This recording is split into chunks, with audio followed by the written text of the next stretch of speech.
Instituto Nacional Electoral sostiene, todavía no termina esa sesión, es muy amplia la sesión, porque es la última sesión ordinaria de 2023.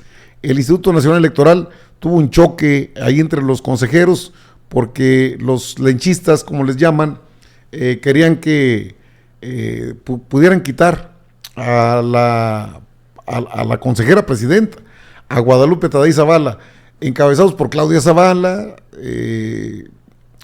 por este otro, ¿cómo se llama? El Jaime Rivera, son varios. Entonces, Martín Faz, es un grupito que ha generado cierto poder en el INE y que no quieren perder canonjías. Por la contraparte, pues están los consejeros, está ahí pues hasta Uki Vespadas, está el consejero Montaño, está la misma consejera presidenta. En el pecado lleva la penitencia Guadalupe Tadei, o sea, no ha podido consensar. Le exigieron que nombrara al secretario ejecutivo del INE, que no tuviera un jefe de despacho. ¿Cómo le haces si no te dan los votos? Si no están de acuerdo. Y luego hablan de incongruencias. Pues son situaciones que, es que le querían dar la facultad a la presidenta del INE de que pudiera nombrar a todos los puestos que están vacantes. Hay muchos, son como 9 o 10. Y bueno, pues se armó ahí la rebatinga, que no debe ser así, que por favor, que tengan en cuenta lo que está pasando, cómo está sucediendo. Se puso sabroso, pero déjenme le explico cómo está todo este tema. Vámonos a la información, porque es información al momento. Mire usted, ya chocaron allá. Exceso de encargados de despacho en el INE provoca un choque entre consejeras y consejeros. Luego de 8 meses de trabajar con encargados de despacho, las áreas estratégicas del INE, este viernes Guadalupe Tadei intentará un acuerdo para estabilizar su presidencia con la resistencia de un grupo de consejeros.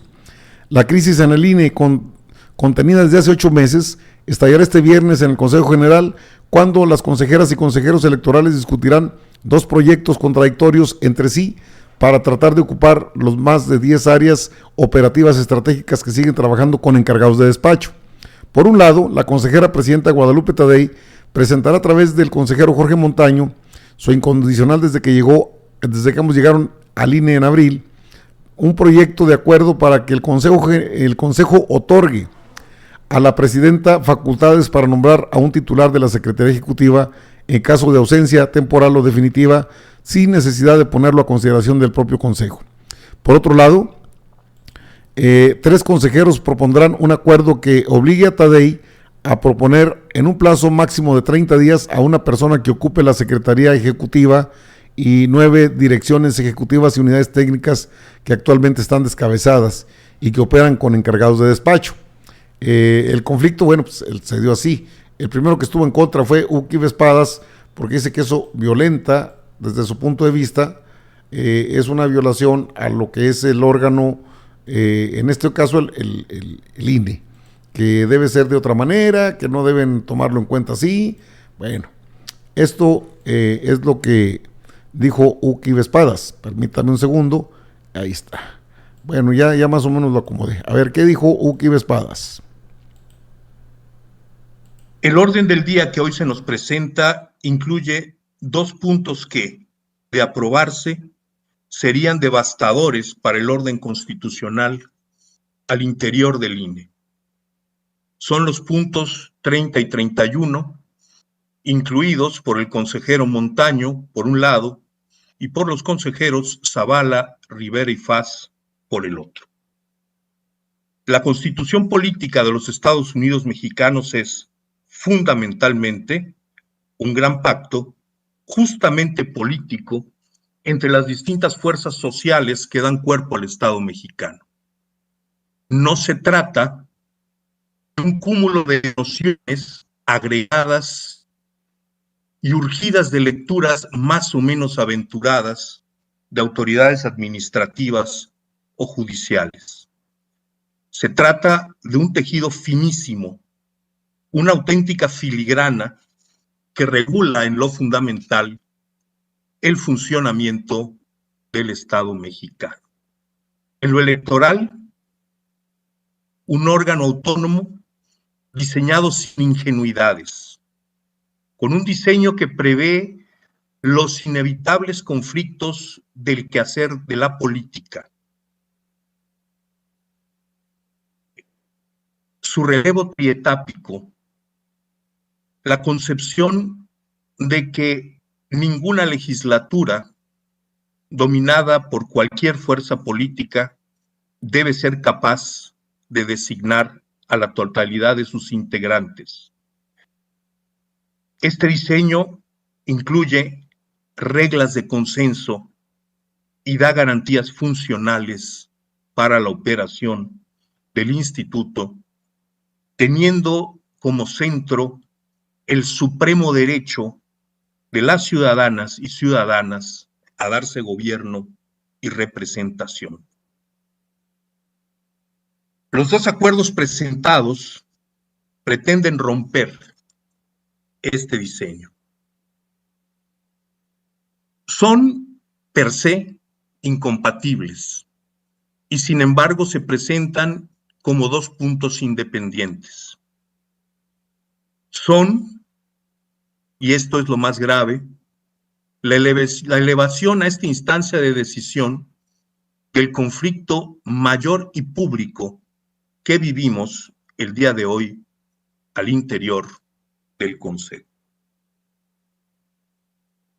Carlos Castillo Peraza, que a más de ser un panista, es una de las grandes figuras de la transición democrática mexicana, en medio de los conflictos políticos a finales de los años 80, decía que le resultaba muy curioso que cuando se hablaba de negociación, por ejemplo, cuando México articulaba las negociaciones por la paz en El Salvador, la negociación era una virtud política y que esto resultaba profundamente contradictorio cuando se hablaba de negociación entre las fuerzas políticas del país.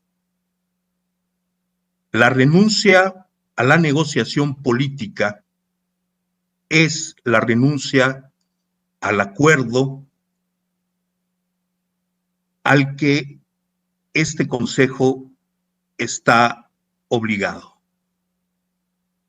Las inconformidades parciales, el derecho a disentir, el contenido sustancial de la disidencia al interior de este Consejo son parte diseñada, prevista e intencional en su operación. Los acuerdos que hoy se ponen en la mesa son la condena a que nuestra incapacidad política se eleve a la decisión que tomaría un tribunal que, hay que decirlo con todas sus palabras, malamente ha podido administrar sus propios conflictos, como lo evidencia la sistemática inconclusión de sus periodos presidenciales. No debemos dar ese paso. No debemos entrar a la confrontación que los últimos dos puntos del orden del día nos plantean. Bueno, le explico cómo está este asunto. Guadalupe Tadei llega y confronta, bueno, no confronta, se enfrenta a una situación difícil de manejar porque pues está el grupo que dejó ahí sembrado Lorenzo Córdoba, Nippon Murayama y Edmundo Jacobo Molina. Está Dania Rabel, está Claudia Zavala, que es la que los encabeza, está también Jaime Rivera, se sumó Martín Faz y han impedido que se nombre a un secretario ejecutivo.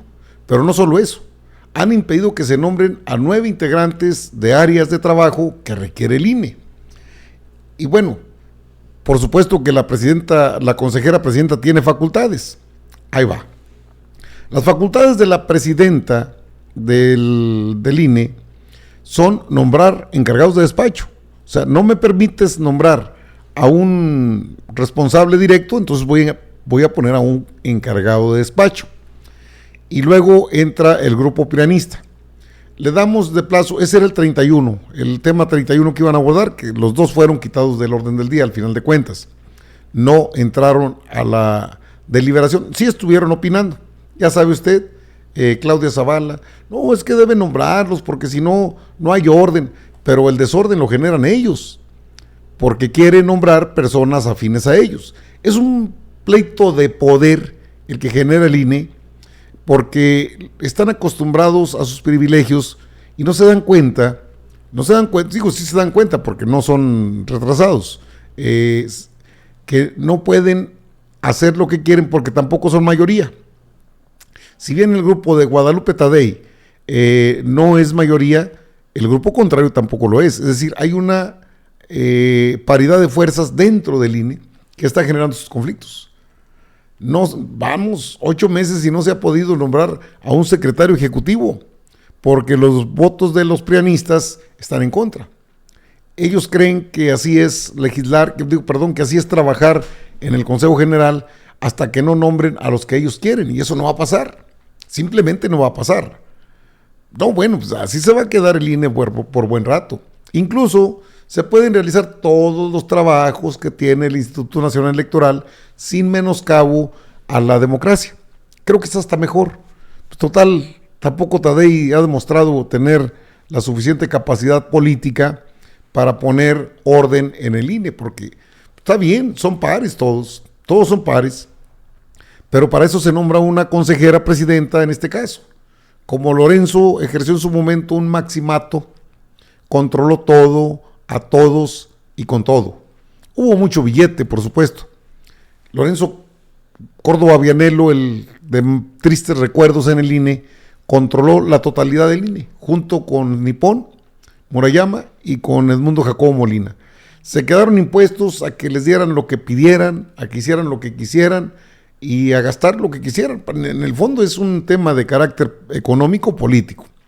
Entonces no se les da lo que quieren y empiezan con esta presión.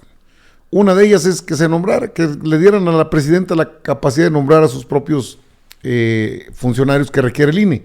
La otra, no, que no los nombre, que tenga un plazo de 20 a 30 días para que los nombre o los nombramos nosotros.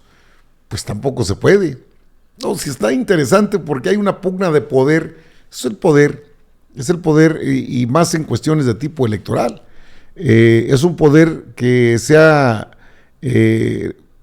vuelto un poder pues prácticamente totalitario.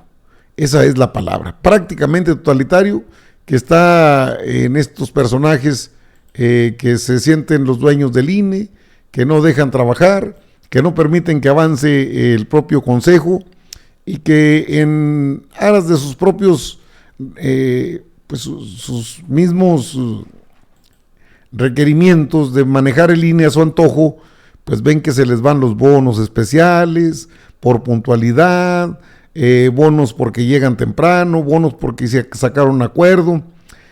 Bueno, si es a billetazos está fácil controlarlos porque estos lo que buscan son billetes.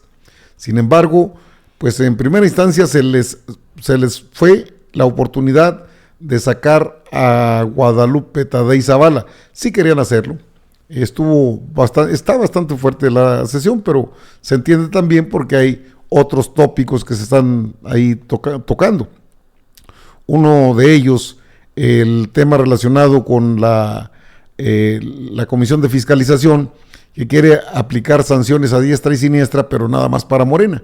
Y a este personaje que ve ahí, un prianista, Jaime Rivera, no, es que deben de sancionar a Morena con celeridad.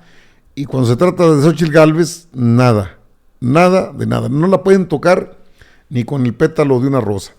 De ese tamaño están los disensos en el INE, en el Instituto Nacional Electoral, que la verdad se ha convertido en una tierra sin ley, que no alcanza acuerdos y que algo tendrá que pasar ahí pronto para que, no solamente que se pongan de acuerdo, sino para que nombren a los responsables de cada área.